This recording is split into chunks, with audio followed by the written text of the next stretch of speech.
Students welcome back to my YouTube channel. आज इस unit electrostatics में जो कि चैप्टर 2 चल रहा है हमारा इलेक्ट्रिक पोटेंशियल और कैपेसिटेंस, उसमें आज टॉपिक हमने करना है electric field as negative of the potential gradient. This is the first topic which we need to discuss and thereafter will be discussing about equipotential surfaces, उसके ढेर सारे properties and last but not the least we will also discuss about electric potential energy of a system of charges, right? So let's begin this topic. Electric field as a negative of potential gradient. अब बच्चों ये gradient term क्या होता है? किसी भी physical quantity का variation with respect to distance उस फिजिकल क्वांटिटी का ग्रेडियंट कहलाता है। तो बेसिकली हमने ये प्रूव करना है इलेक्ट्रिक फील्ड किसी भी पॉइंट पे it is numerically equal to the negative of the potential gradient. Potential gradient means variation of potential with respect to the distance. तो कैलकुलस में, डिफरेंशियल कैलकुलस में मैं इसको dv by dr से represent कर सकता हूँ, राइट?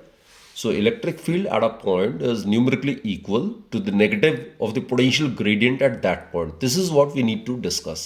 बच्चों हमने यहाँ पे एक पॉइंट सोर्स चार्ज लिया plus capital Q and these are the 2 points A and B, very very close to each other, right? तो पॉइंट ए का डिस्टेंस है सोर्स चार्ज से हम आर मान लेते हैं और पॉइंट बी जो है पॉइंट ए से बिल्कुल करीब प्लेस्ड है। तो ये जो डिस्टेंस है ए बी, ये एलिमेंट्री डिस्टेंस हम डी आर ले सकते हैं, it's a small distance.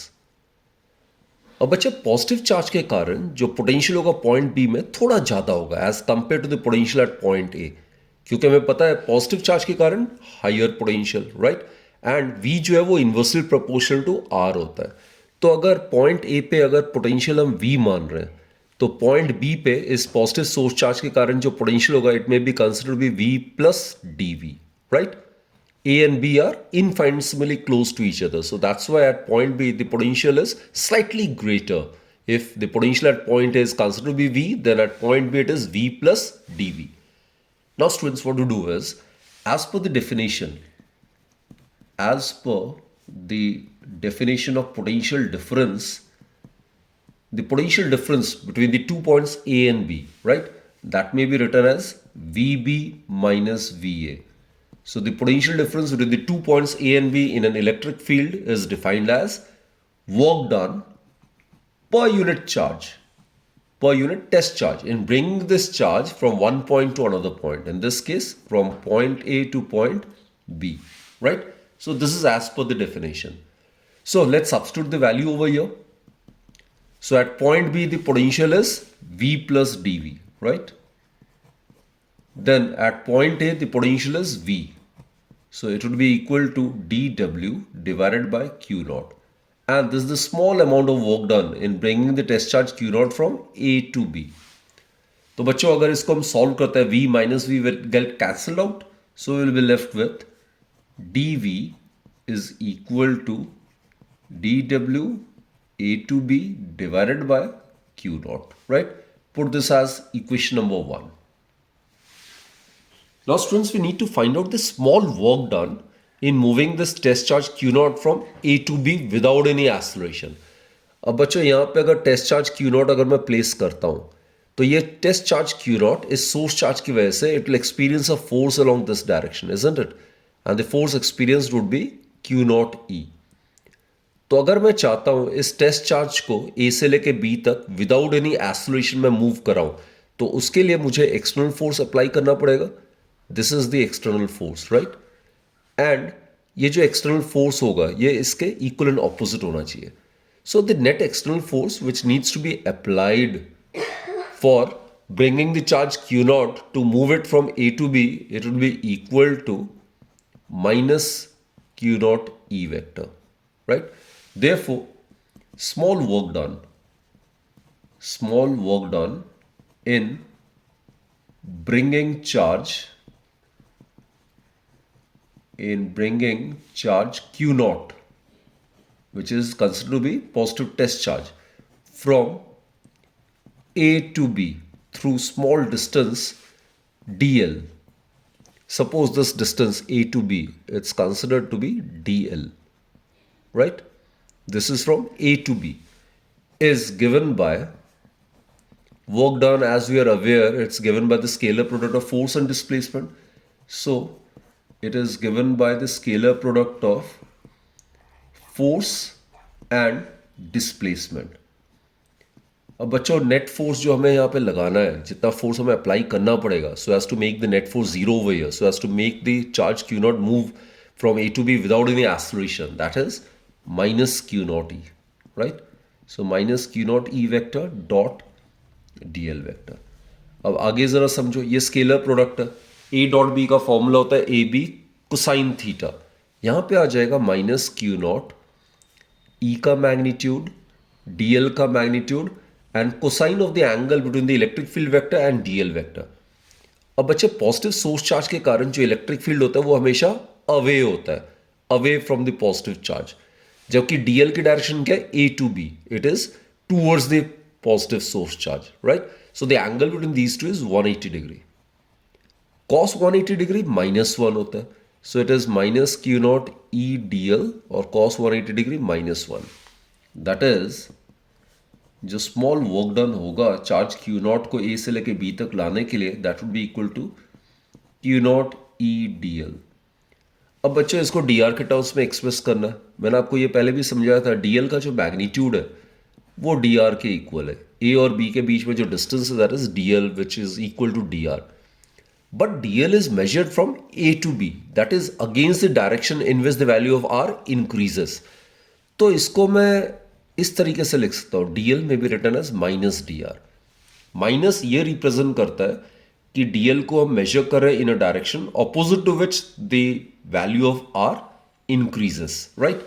So D W A to B it would be equal to Q naught E, DL की जगह माइनस डी आर लिख दो। So put this as equation number 2। तो equation 2 से D W का value equation 1 में अगर हम सब्स्टिट्यूट करते हैं we should get the desired result. So बच्चों from 1 and 2 what we get is D V it is equal to, D W की जगह यहां से वैल्यू सब्स्टिट्यूट कर देते हैं, Q naught E minus D R divided by Q naught. So Q naught get cancelled, so rearrange the terms we get E is equal to minus dV by dr. So what we have proved is electric field at a point is numerically equal to the negative of the potential gradient at that particular point. और जैसा मैंने कहा potential gradient denotes the variation of potential with respect to the distance, right? तो इस फॉर्मूले के तहत जो इलेक्ट्रिक फील्ड का यूनिट है दैट इज वोल्ट पर मीटर, इट्स ऐसा यूनिट इज न्यूटन पर कूलम और वोल्ट पर मीटर। अब बच्चों इसमें जो नेगेटिव साइन है ये सिग्निफाई करता है कि इलेक्ट्रिक फील्ड की डायरेक्शन हमेशा ऑपोजिट होती है to which the value of potential increases. अब इसको समझाने के लिए हम ये दो केस लेते हैं। Suppose Q is greater than 0, that is I am talking about positive charge. तो let us consider this to be the positive charge, right. ये पॉजिटिव चार्ज है और यहाँ पे कोई दो पॉइंट्स है, suppose this is point A closer to the positive charge and point B further away from the positive charge. तो बच्चे आपको पता है पॉजिटिव चार्ज के कारण पोटेंशियल क्या होगा, it will be higher potential और V inversely proportional to R होता है। तो पोटेंशियल की वैल्यू A पे ज्यादा होगी as compare to point B, A being much closer to this positive charge. तो no doubt that VA is greater than VB in this case, right. But electric field की direction किस तरफ है, electric field की direction होगी like this. इस direction में electric field है हमेशा पॉजिटिव चार्ज से अवे, और पोटेंशियल की वैल्यू इंक्रीज किस तरफ हो रही है, इस तरफ हो रही है। This is the increasing direction of potential, this is the direction in which the potential increases. So increasing direction of potential. तो जिस डायरेक्शन में बच्चों पोटेंशियल की वैल्यू इंक्रीज हो रही है उसके ऑपोजिट डायरेक्शन में इलेक्ट्रिक फील्ड की डायरेक्शन होती है हमेशा। तो ये नेगेटिव साइन ये चीज इंडिकेट कर रहा है, राइट। सेम चीज can be verified for the negative charge as well. अगर ये नेगेटिव सोर्स चार्ज है और अगेन मान लेते हैं ये दो पॉइंट्स है A और ये B पॉइंट्स है। अब नेगेटिव चार्ज के कारण आपको पता ही है पोटेंशियल क्या होगी, लोअर पोटेंशियल होगी। तो इस केस में क्या होगा, at point A potential would be less as compare to point B, because negative charge के कारण क्या होगा, लोअर पोटेंशियल। तो जितना ज्यादा डिस्टेंस होगा नेगेटिव चार्ज से उतना वहां पे पोटेंशियल ज्यादा होगी, right. So in this case VB is greater than VA, Remember बच्चों, in this case you are considering negative source charge, right? So with the increase in the distance, the value of potential will increase. So इस case में potential की value कहाँ increase हो रही है? Like this is the increasing direction of potential, right? ये बच्चों यहाँ पे इंक्रीजिंग डायरेक्शन है. This is the increasing direction of potential, that is away from the negative charge. लेकिन इलेक्ट्रिक फील्ड की डायरेक्शन कहाँ होती है? इलेक्ट्रिक फील्ड हमेशा नेगेटिव चार्ज के टूवर्ड्स होती है. This is the direction of electric field. तो यहाँ पे भी आप देख रहे हो इलेक्ट्रिक फील्ड की direction towards the negative charge है, जबकि पोटेंशियल की वैल्यू इंक्रीज कर रही है due to this negative source charge away from it. So both are oppositely directed. So again I repeat बच्चों, नेगेटिव साइन इस फॉर्मूले में ये सजेस्ट करता है कि इलेक्ट्रिक फील्ड की डायरेक्शन हमेशा जिस डायरेक्शन पोटेंशियल वैल्यू इंक्रीज करते हैं उसके ऑपोजिट होती है. So that's the significance of this negative sign. जो अगला जो टॉपिक है that is equipotential surface. Equi मतलब इक्वल. तो ये वो सरफेस है at every point of which the value of electric potential due to the charge distribution is same. ऐसे सरफेसेस को हम इक्वी पोटेंशियल सरफेस कह सकते हैं, राइट? सो बच्चों, an equipotential surface is defined as the locus of all the points in a medium at which the value of electric potential is constant. तो उसको equipotential surface कहेंगे. Suppose अगर कोई मैं पॉइंट चार्ज अगर ले लेता हूं, यहां पे पॉइंट सोर्स चार्ज है, तो suppose it is located at point O. Locus of all those points which are equidistant from this source charge would be a sphere or would be a spherical surface. क्योंकि जो भी spherical surface होगा और उसके centre पे अगर ये मैं पॉजिटिव चार्ज को अगर एज्यूम करता हूं, तो सरफेस में कोई भी पॉइंट है वो इस सोर्स चार्ज से क्या होगा? इक्विडिस्टेंट होगा. So in that case the value of potential due to this charge at every point on the spherical surface would be constant. तो उस केस में बच्चे इक्विपोटेंशियल सरफेस का नेचर क्या हो जाएगा? स्फेरिकल. तो बच्चों, जैसा हमने कंसिडर किया, ये पॉइंट सोर्स चार्ज है एग्जैक्टली एट द सेंटर, और रेडियस r का ये हमने एक स्फेरिकल सरफेस ड्रॉ कर दिया. अब ये जो स्फेरिकल सरफेस है, इसके हर एक पॉइंट पे, suppose this point A, point B, point C, point D, जितने मर्जी पॉइंट्स हैं इसके स्फेरिकल सरफेस में, all are equidistant from this source charge, right? तो potential at point A would be equal to potential at point B, it will be equal to potential at point C, and so on.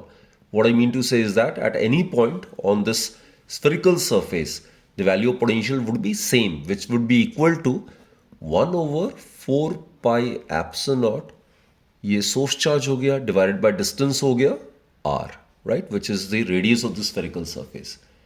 तो बच्चा आप देख रहे हो ये जो spherical surface है, इसके हर एक पॉइंट पे value of potential is constant और same. So this may be termed as a spherical equipotential surface.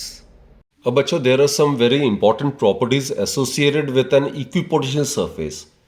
मान लेते हैं ये कोई इक्विपोटेंशियल सरफेस है और यहाँ पे ये दो पॉइंट्स हैं A and B, and suppose a charge Q0 is to be moved from A to B, right? And these are the 2 points on an equipotential surface. तो बच्चा equipotential surface है, तो value of potential at any point on the surface must be constant. तो मान लेते हैं VA equals to VB equals to VC. Now as per definition, जो potential difference है इन दोनों points पे, वो क्या हो जाएगा? VB minus VA. And potential difference, as you are aware, it is defined as work done per unit test charge in bringing this charge from one point to another point without any acceleration. तो बच्चों यहाँ पे VB VA दोनों same है, so this will become 0. So WAB divided by Q0 is equal to 0, which further implies that WAB is equal to 0. तो बच्चों equipotential surface में कोई भी दो पॉइंट्स है, उनके बीच में अगर चार्ज को अगर मूव कराना है, then amount of work done is 0. So no amount of work is required to be done in moving a test charge from one point to another point on an equipotential surface. अब बच्चों दूसरा property है कि electric field हमेशा equipotential surface के perpendicular होता है. That is, ये पॉजिटिव चार्ज है, इसके कारण इलेक्ट्रिक फील्ड की direction it will be in the outward direction like this. This is the direction of the electric field. So it makes an angle of 90 degree with the equipotential surface, right? So let's prove it. But we know that E vector dot dr vector is given by the small amount of work done per unit test charge. इसको line integral of electric field कहते हैं. Here on an equipotential surface, work done in making a charge q naught to move between 2 points on an equipotential surface is always 0. Therefore, E vector dot dr vector is equal to 0. अब बच्चे दो vectors का dot product 0 कब होता है? जब वे आपस में परपेंडिकुलर होता है, which implies that E vector must be perpendicular to dr vector. यानी कि dot product of two vectors is 0 only when cos theta is equal to 0, isn't it? E dot dr is E dr cosine of the angle between them, which implies that theta is equal to 90 degree. That is, E vector is perpendicular to D vector. तो बच्चा electric field हमेशा equipotential surface के हमेशा perpendicular होता है, right? अगला property है, कभी भी दो इक्विपोटेंशियल सरफेसेस आपस में इंटरसेक्ट नहीं कर सकते हैं. नाउ रीजन इज, अगर दो इक्विपोटेंशियल सरफेसेस इंटरसेक्ट करता है तो उस पॉइंट ऑफ इंटरसेक्शन में there will be two different values of electric potential due to a point charge, जो कि फीजिबल नहीं है, जो कि पॉसिबल नहीं है. इसी वजह से दो इक्विपोटेंशियल सरफेसेस कभी भी आपस में इंटरसेक्ट नहीं कर सकती है, right? So this is again a very very important property. The other important property is E, बच्चों हमें पता है इलेक्ट्रिक फील्ड अभी अभी हमने डिस्कस किया था, it is minus D V by D R. Just now we have proved it. Electric field is numerically equal to the negative of the potential gradient at that point. तो इसको मैं ऐसे भी लिख सकता हूँ, dr is equal to minus dv by e. मैं इसको इस तरीके से भी लिख सकता हूँ. तो अगर पोटेंशियल डिफरेंस अगर कांस्टेंट है, जैसा इक्विपोटेंशियल सरफेस में dv is constant, right? So since dv is equal to constant on an equipotensial surface, therefore D R जो होगा वो inversely proportional to electric field होगा, मैग्नीट्यूड की अगर बात करते हैं. तो बेसिकली बच्चों, इलेक्ट्रिक फील्ड की स्ट्रेंथ वो स्ट्रॉन्गर कहाँ पे होगी? जहाँ पे डी आर जो होगा स्मॉल होगा, एंड वाइसी वर्सा. डी आर जो है वो सेपरेशन ऑफ इक्विपोटेंशियल सरफेसेस को रिप्रेजेंट करता है. तो जहाँ पे इक्विपोटेंशियल सरफेस ज़्यादा क्राउडेड होगा उस रीजन में इलेक्ट्रिक फील्ड की स्ट्रेंथ ज़्यादा होगी, और जहाँ पे इक्विपोटेंशियल सरफेस के बीच में सेपरेशन ज्यादा होगा वहां पे उस रीजन में इलेक्ट्रिक फील्ड की स्ट्रेंथ वीक होगी, right? So basically the equipotential surfaces are closer in a region of strong electric field, and on the other hand equipotential surfaces are farther apart in the region of weak electric field. तो बच्चों, ये कुछ properties हैं जो कि equipotential surfaces के साथ associated है. अब हम इक्विपोटेंशियल सरफेसेस को प्लॉट करेंगे. जैसे यूनिफॉर्म इलेक्ट्रिक फील्ड में इक्विपोटेंशियल सरफेसेस का नेचर क्या होगा, किस तरीके से, कहाँ पे ज़्यादा कंजक्शन शो करना है, कहाँ पे ज़्यादा सेपरेशन हमने शो करना है इक्विपोटेंशियल सरफेस के बारे में, वो अभी हमने डिस्कस करना है. अब बच्चों, ये प्लॉट ऑफ इक्विपोटेंशियल सरफेसेस है, राइट? फर्स्ट केस करते हैं for non uniform electric field. तो equipotential surfaces for an isolated point charge are concentric spherical surfaces around the charge, right? The potential on a spherical surface goes on decreasing as the radius of the spherical surface increases. तो बच्चों यहाँ पे देखो, ये पहला equipotential surface है, ये दूसरा है, ये तीसरा है, ये चौथा है. These are all concentric spherical surfaces. These all are spherical equipotensial surfaces. अब इसमें एक चीज अभी अभी हमने डिस्कस किया था प्रॉपर्टीज में, ये डी आर क्या है? ये spacing between the successive equipotential surfaces है. स्पेसिंग डी आर जहाँ कम होगा वहाँ पे इलेक्ट्रिक फील्ड की स्ट्रेंथ स्ट्रॉन्गर होगी. तो यहाँ देख रहे हो, यहाँ पे इक्विपोटेंशियल सरफेसेस के बीच में स्पेसिंग कम है, तो this is the reason why electric field is stronger. जबकि ये वाला रीजन जहाँ पे इक्विपोटेंशियल सरफेस के बीच में स्पेसिंग ज़्यादा है, तो यहाँ पे इलेक्ट्रिक फील्ड वीकर है. सो this is the diagram for equipotential surfaces in the case of a non uniform electric field, right? दूसरा केस लेते हैं बच्चों. यूनिफॉर्म इलेक्ट्रिक फील्ड का मतलब क्या होगा? In a given region, the strength as well as the direction of the electric field is constant or uniform, and as you are aware, it's represented by a set of equidistant parallel lines. अब बच्चों, इसमें E dv by dr के equal होगा. E अगर constant है, E जैसे dv by dr के equal होता है in magnitude, we are aware it is dv by dr. Equipotential surface में dv तो कांस्टेंट है ही है, इलेक्ट्रिक फील्ड भी अगर कांस्टेंट है तो dr भी कांस्टेंट होगा. इसका मतलब स्पेसिंग जो होगा इस केस में between the successive equipotential surface that should be constant. तो d1 should be equal to d2, right? ये spacing बिल्कुल same होना चाहिए. This is in the case of uniform electric field. And one more point to be noted is that हमेशा ध्यान रखना बच्चों, जैसे हमने डिस्कस किया था, कोई भी इक्विपोटेंशियल सरफेस है, चाहे वो प्लेनर हो चाहे स्फेरिकल हो, इलेक्ट्रिक फील्ड हमेशा कितना एंगल बनाता है इक्विपोटेंशियल सरफेस के साथ? 90 डिग्री। चाहे वो स्फेरिकल सरफेस हो, electric field always makes an angle of 90 degree with the equipotential surface. Always remember that, right? So ये कॉन्सेंट्रिक स्फेरिकल इक्विपोटेंशियल सरफेस है for non uniform electric field, and planar equipotential surface ये है for uniform electric field. और यहाँ पे spacing बिल्कुल same होनी चाहिए, जबकि यहाँ पे स्पेसिंग जो है पास में जब पॉजिटिव चार्ज के बिल्कुल करीब है वहाँ पे स्पेसिंग कम होगी, और जैसे जैसे दूर जाएगा स्पेसिंग ज़्यादा होती जाएगी, राइट? तीसरा केस करते हैं बच्चे। यहाँ पे भी हमने इलेक्ट्रिक फील्ड को पैरेलल स्ट्रेट लाइन से रिप्रेजेंट किया, but in this case the electric field is assumed to be uniformly decreasing in magnitude along with the X direction. इस डायरेक्शन में इलेक्ट्रिक फील्ड जो है वो डिक्रीज कर रहा है, इस डायरेक्शन में डिक्रीज कर रहा है।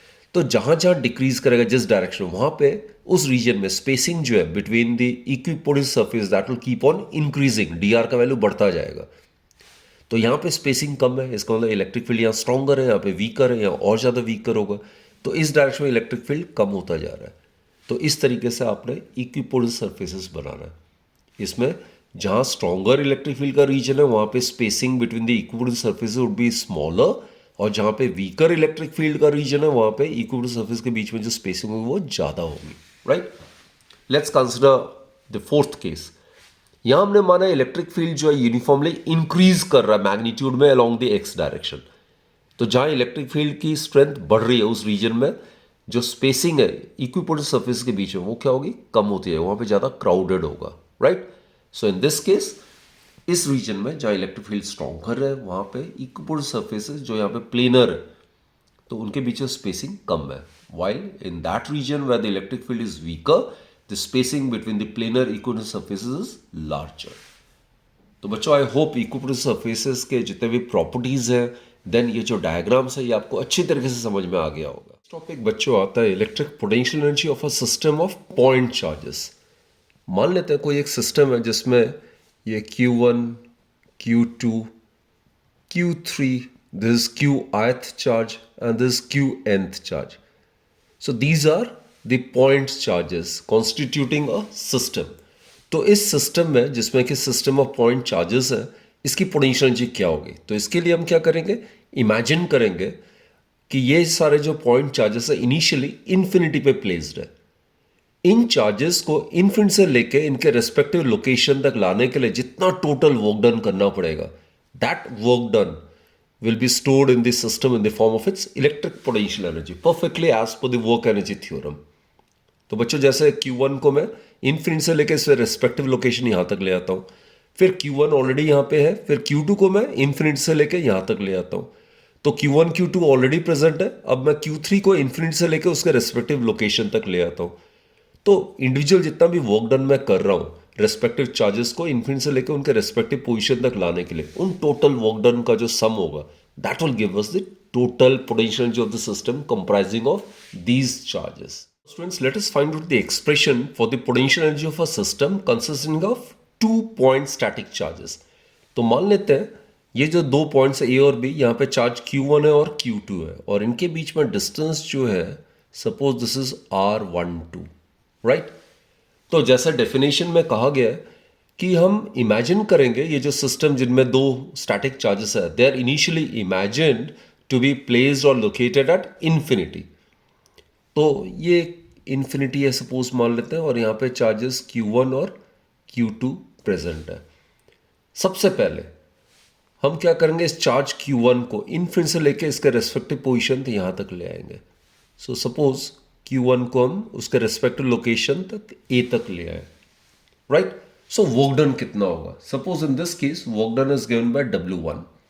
W1 is the work done in bringing charge Q1 from infinity to its respective location A, right?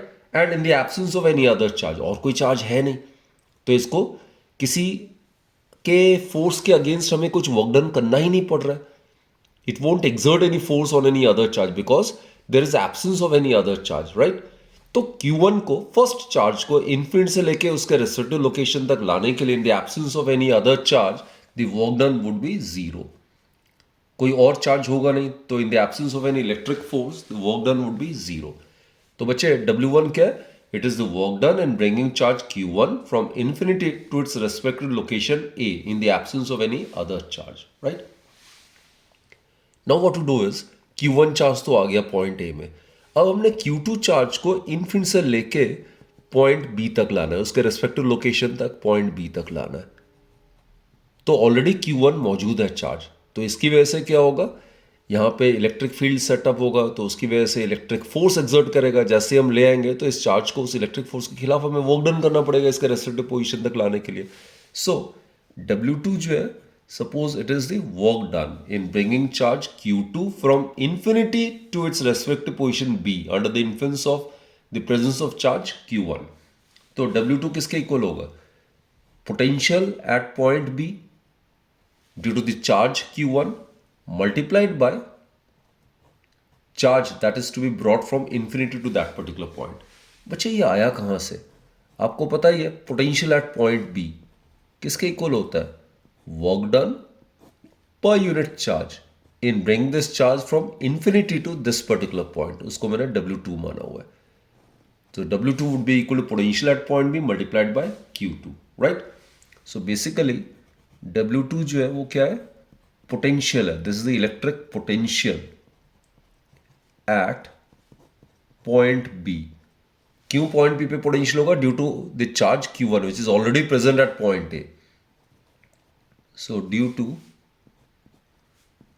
Charge Q1, right, multiplied by जिस चार्ज को हम मूव करा रहे हैं इन्फिनिटी से लेकर उसके respective location, that is Q2। So it will be equal to, potential का फॉर्मूला हमें पता ही है बच्चों, पॉइंट बी पे Q1 चार्ज के कारण पोटेंशियल का फॉर्मूला क्या होगा? It is Q1 divided by 4 pi epsilon naught, और पॉइंट बी का डिस्टेंस इस चार्ज Q1 से it is R12 multiplied by this Q2। So therefore work done in bringing charge Q2 from infinity to its respective location point B is Q1 Q2 divided by 4 pi epsilon naught R12, right? And as per definition बच्चों, total work done in bringing the charges constituting the system from infinity to their respective location, that is what we call as the electric potential energy of the system. So therefore इस case में जो potential energy होगा for system comprising of 2 point static charges, it will be equal to W1 plus W2। So W1 is 0, so potential energy of a system comprising of 2 point static charges Q1 and Q2 separated by distance R12 would be given by Q1 Q2 divided by 4 pi epsilon R12। so बच्चों, this is the expression for the potential energy of this system which consists of 2 point static charges। अब बच्चों imagine करते हैं किसी system में 3 point static charges हैं। Point A पे Q1 है, पॉइंट बी पे Q2 है और पॉइंट सी पे Q3 है। तो इस सिस्टम की इलेक्ट्रिक पोटेंशियल एनर्जी का एक्सप्रेशन निकालने की कोशिश करते हैं, राइट? तो यहाँ पे Q1 Q2 था इनिशियली, तो इनके बीच में डिस्टेंस R12 मान लेते हैं। ये Q2 Q3 की पोजीशन है, तो इसको मैं R23 से डिनोट कर रहा हूँ, और ये Q1 और Q3 के बीच में डिस्टेंस जो है that is suppose R13, right? तो जैसा हमने डेफिनेशन में डिस्कस किया था, इनिशियली जो Q1 Q2 Q3 है they are assume to be located at infinity, right? तो सबसे पहले चार्ज Q1 को इन्फिनिटी से लेके इसके रेस्पेक्टिव पोजीशन तक A तक लाने के लिए in the absence of any other charges work done जो करना पड़ेगा दैट इज 0। ये हमने पहले भी डिस्कस किया था अभी, क्योंकि जब Q1 को ला रहे हैं इन्फिनिटी से लेके पॉइंट A तक, तो यहाँ पे और कोई चार्ज इसके आसपास मौजूद नहीं है, तो ये कोई फोर्स एक्सर्ट नहीं करेगा, and in the absence of any force the work done is 0। तो किसी भी सिस्टम में फर्स्ट चार्ज को इन्फिनिटी से लेकर उसके रेस्पेक्टिव पोजीशन तक लाने के लिए in the absence of any other charges around it the work done will be always 0, right? Then बच्चों दूसरा वाला चार्ज हम लेके आते हैं Q2 को। अब ऑलरेडी Q1 पॉइंट ए पे है, अब Q2 चार्ज को मैं इन्फिनिटी से लेके पॉइंट बी तक ला रहा हूं, राइट? तो इस केस में जैसा हमने डिस्कस किया था W2 किसके इक्वल होगा? It will be equal to potential at point B. Point B पे पोटेंशियल किसकी वजह से होगा? ऑलरेडी चार्ज Q1 जो ऑलरेडी पॉइंट ए पे मौजूद है। So potential at point B due to Q1 multiplied by जिस चार्ज को हम इन्फिनिटी से लेके इस पॉइंट तक ला रहे हैं, दैट इज Q2। ये अभी अभी हमने ये डिस्कस किया था। तो इसको अगर हम इवेल्युएट करते हैं, what we get is Q1 Q2 divided by 4 pi epsilon naught, और इन दोनों के बीच में डिस्टेंस Q1 Q2 के बीच में डिस्टेंस जो है R12 है। This is W2, right. अब बच्चा थर्ड चार्ज को हमने लाना है। तो थर्ड चार्ज भी इनिशियली इन्फिनिटी पे लोकेटेड है, तो यहां से इन्फिनिटी से लेके यहां तक पॉइंट C तक हमने लाना है थर्ड चार्ज Q3 को। और जब Q3 को ला रहे हैं इन्फिनिटी से लेके पॉइंट C तक, तब ऑलरेडी Q1 Q2 A और B में मौजूद है। So charge Q3 is to be brought from infinity to point C under the influence of Q1 and Q2 which are already present at the respective location, right. So इस case में work done क्या होगा, W3 is the work done in bringing charge Q3 from infinity to its respective location point C. So it will be बच्चों electric potential कहाँ पे, at point C due to already Q1 Q2 मौजूद है, so due to charges Q1 and Q2 multiplied by जिस charge को हम infinity से लेके इसके रेस्पेक्टिव लोकेशन तक ला रहे हैं, दैट इज Q3। और ये डेफिनेशन कहाँ से आया, by the definition of electric potential. Potential आपको पता है work done per unit charge होता है, तो वर्क डन हो जाएगा potential at that point multiplied by the charge, right. So let's try to find out the expression for W3। Potential point C पे due to these two charges, right, किसके equal होगा, इसके कारण यहाँ पे potential कितना होगा जरा देखते हैं। Q1 divided by 4 pi epsilon naught, और पॉइंट C से इसका डिस्टेंस है R13। तो ये हो गया बच्चों potential at point C due to charge Q1। Then Q2 के कारण पॉइंट C पे पोटेंशियल, ये किसके इक्वल हो जाएगा, Q2 divided by 4 pi epsilon naught, और इस चार्ज का डिस्टेंस पॉइंट C से R23 है। तो ये हो गया total potential at point C due to charge Q1 and Q2 multiplied by Q3। तो अगर ये ब्रैकेट ओपन करते हैं, what we get is Q1 Q3 divided by 4 pi epsilon naught, इन दोनों के बीच में डिस्टेंस R13, राइट, प्लस दूसरा वाला टर्म आ जाएगा Q2 Q3 divided by 4 pi epsilon not R, इन दोनों के बीच में डिस्टेंस 2 3। तो बच्चों W1 W2 W3 तीनों आ गया। तो एज पर डेफिनेशन जो total potential energy of the system होगा, it will be equal to the total work required to be done in bringing the charges constituting the system from infinity to their respective locations। तो इन तीनों को add करना, W1 W2 और W3 तीनों को अगर add कर दें, what we get is Q1 Q2 divided by 4 pi epsilon not R12 plus Q1 Q3 divided by 4 pi epsilon not R13 plus Q2 Q3 divided by 4 pi epsilon R23। So बच्चों, this is the expression for the potential energy of a system consisting of 3-point static charges। अब बच्चों इन्हीं दो results को generalise करके हम एक result obtain करेंगे potential energy of a system का consisting of n-point static charges। बच्चों इसका एक्सप्रेशन निकालने से पहले दोबारा से एक बार रिकैप कर लेते हैं। अगर 2 पॉइंट चार्जेस हैं Q1 एंड Q2, 1 2 से मैं डिनोट कर रहा हूं, तो उनके बीच में एक ही कॉम्बिनेशन हो सकता है। तो फॉर्मूला क्या हो जाएगा इस केस में, Q1 Q2 divided by 4 pi epsilon, एक ही कॉम्बिनेशन होगा इन दोनों के बीच में, और इन दोनों के बीच में डिस्टेंस होगा R12, राइट। अब करते हैं for 3 point static charges, for 3 point charges. अभी हमने इसका फॉर्मूला भी डिराइव किया था। इसमें ये 3 चार्जेस है, 1 2 3। कॉम्बिनेशन क्या होगा बच्चों, एक तो 1 2 का कॉम्बिनेशन होगा, एक 1 3 का कॉम्बिनेशन होगा, और एक 2 3 का कॉम्बिनेशन होगा। तो 3 टर्म्स आएगा। तो इस केस में जो पोटेंशियल एनर्जी का जो एक्सप्रेशन होगा, that would B 1/4 pi epsilon तो कॉमन होगा हर एक टर्म में, राइट। तो पहला 1 और 2, तो क्या आएगा Q1 Q2 डिवाइड बाय इनके बीच में डिस्टेंस 1 2 प्लस 1 और 3 का combination Q1 Q3 divided bye इनके बीच में डिस्टेंस R13, फिर 2 3 बच जाता है। तो इनके बीच में आएगा Q2 Q3 divided by the distance between these to, that is R23।